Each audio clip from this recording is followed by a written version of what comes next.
एक बार की बात है, गुल्ली बुल्ली और सोन अपने घर पे जा रहे थे और अंधेरा होने वाला था। तो उन्होंने सोचा कि शॉर्टकट लेने के लिए वो उस भूतिया हवेली के पास से निकलेंगे। और वो उसके पास से निकल ही रहे थे कि तभी उन्होंने देखा कि एक ज़ॉम्बी वहाँ खड़ा है। और जल्दी से उन्होंने अपना स्कूटर रोक दिया और उस ज़ॉम्बी की हरकतें उनको कुछ अजीब सी लगी। उन्होंने उसको देखना शुरू किया तो वो ज़ॉम्बी को देखने ही वाल तभी वो ज़ॉम्बी गायब हो गया। और उन्होंने देखा कि वो ज़ॉम्बी तो गायब हो रखा है। तभी बुल्ली के दिमाग में एक आइडिया है कि क्यों ना हम उसका पता करें कि आखिर इस भूतिया हवेली का राज क्या है। लेकिन सोन और बुल्ली तो यहाँ डर ही रहते हैं, लेकिन गुल्ली मान नहीं रहता। गुल्ली के पीछे सोन और बुल्ली भी आ गए। धीरे धीरे वो भूतिया हवेली की तरफ जा रहे थे और साथ में उनके पीछे सोन और बुल्ली भी आ रहे थे। उन्होंने सबसे पहले नीचे देखा, नीचे तो उन्हें कुछ नहीं दिखाई दिया। और इधर सोन डर रहा था कि यार रात होने वाली है और क्या पता, ये देखो भाई साहब, यहाँ उन्होंने सुन रखा है कि ग्रैनी का घर है। और लेकिन बुल्ली नहीं माना और वो चलते गए और आखिर में उन्होंने देखा एक कमरे के अंदर वो ज़ॉम्बी पड़ा हुआ है। बुल्ली तो मान ही नहीं रहा था। बुल्ली ने उसको ज़ॉम्बी को टच किया, लेकिन कुछ ज़ॉम्बी तो उठने का नाम ही नहीं ले रहा था। और इधर सोन ये सब चीज़ें देख के डर गया। आखिर में बुल्ली ने कहा कि आज मैं उस भूत का पता करके ही रहूँगा। और वो सारा का सारा घर संभालने लगा, लेकिन उसे कुछ मिला नहीं। तभी बाहर कुत्ते के भौंकने की आवाज़ें आई और धीरे धीरे अंधेरा भी होने लगा। और यहाँ भाई साहब बहुत ही कचरा था, जिसे देखकर गुल्ली भी डर गया। लेकिन बुल्ली कहाँ मानने वाला था। बुल्ली तो उसके पीछे पीछे जा रहा था और बुल्ली ने बोला कि आज मैं उस भूत का पता करके ही रहूँगा। और यहाँ जब वो पहुँचे तो उन्हें काफ़ी चीज़ें, गंदी चीज़ें देखने को मिली। और एक बार तो बुल्ली भी डर गया। भाई साहब आखिर में ये था क्या, ये गुल्ली को भी समझ में नहीं आया।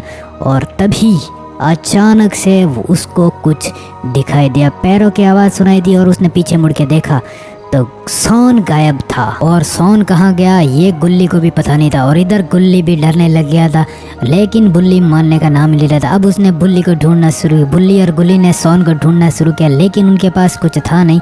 तभी बुल्ली को याद आया कि उसके पास तो एक टॉर्च है। और वो टॉर्च अपनी निकाल के सोन को ढूंढने लगा। और उसने अपनी टॉर्च निकाली और सारे के सारे घर को खंगालने लगा, लेकिन उसको कहीं नहीं मिला। और इधर गुल्ली भी डरने लगे। अब गुल्ली को भी डर लग रहा था, लेकिन बुल्ली मानने को राजी ही नहीं था।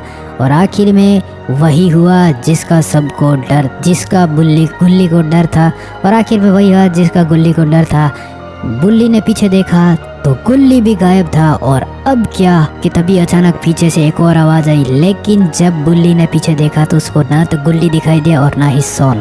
और वो आवाज़ें कहाँ से आ रही थी ये भी उसको पता नहीं था। अब गुल्ली को एहसास हुआ कि उसने यहाँ आके भयंकर गलती की है। और भाई साहब उसके जो दोनों साथी थे वो भी उसको नहीं मिल रहे थे।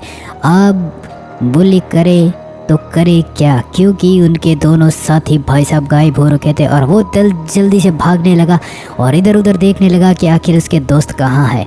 ओ भाई साहब भागते उसने देखा कि भाई साहब वहाँ कुछ ना कुछ आवाज़ें आ रही है। बुल्ली ने अपनी टॉर्च ऑन की और भाई साहब वहाँ जाने लगा, देखने लगा कि आखिर वहाँ सीन क्या है।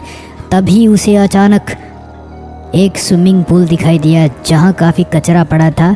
और उसने देखा कि आगे की साइड कुछ पत्थर लगा रखे हैं। और भाई साहब यहाँ तो पता नहीं क्या क्या चीज़ें हैं। और यहाँ एक टायर भी पड़ा है। भाई साहब बुल्ली ये सब चीज़ें देख के डर गया और उसे लगा कि उसने अपने दोनों दोस्तों को खो दिया है। कहीं यहाँ भूतिया हवेली के अंदर जो बात सुनी थी वो कोई सच तो नहीं होगी। तभी बुल्ली को पीछे से आवाज़ें सुनाई दी और वो थी ग्रैनी की आवाज़ सुनते ही बुल्ली ने इधर उधर देखना शुरू किया। तभी उसे लगा कि कोई ना कोई बंदा तो उसे देख रहा है। और उसने ऊपर देखा तो भाई साहब उसे वो दिख गया जिसका सबको डर था। और ऊपर ग्रैनी थी और अब उसे पता चल गया। और ये सब देखते ही गुल्ली वहाँ से भागने लगा और भागते इतना दूर आ गया तो उसे पता चला कि उसके दोस्तों को इसी ने गायब किया है। और अब धीरे ग्रैनी पीछे जाने लगी तो बुल्ली भी उसका पीछा करने लगा। और अब उसे लगा कि क्या वो इसका पीछा करके देख सकता है कि उसके दोस्त कहाँ हैं। और जब गुल्ली उसका पीछा करते पहुंचा तो उसने देखा कि ग्रैनी ऊपर की तरफ खड़ी है और वो धीरे धीरे पीछे की तरफ से जाने लगा। ग्रैनी को अगर पता चल गया तो ग्रैनी इसको भी मार देगी या बेहोश कर देगी। और गुल्ली धीरे से पीछे की तरफ से वापस चढ़ने लगा और उसने देखा कि भाई साहब ग्रैनी तो उसके दोस्तों के पास में खड़ी है और शायद इसी ने इसके दोस्तों को बेहोश किया। तो अभी दिमाग में आया गुल्ली के कि क्यों ना इस ग्रैनी को ही मैं बेहोश कर दूं, और वो जल्दी से ग्रैनी के पीछे जाके छुप गया। और ग्रैनी पता नहीं वहाँ क्या कर रही थी, और गुल्ली ने देखा कि भाई साहब गुल्ली और शॉन तो सारे के सारे यहाँ हैं। और इतने में गुल्ली उसके पीछे पहुँच गया और उसने ग्रैनी के सर पे जोरदार हमला किया, जिससे ग्रैनी बेहोश हो गई। और उसने देखा कि शॉन और बुल्ली यहाँ दोनों पड़े हुए हैं, और जल्दी से उसने उठाया और यहाँ से भागने को कहा, लेकिन वो दोनों उठने का नाम ही नहीं ले रहे थे। तभी पीछे से एक और आवाज़ आई और गुल्ली को दिखा।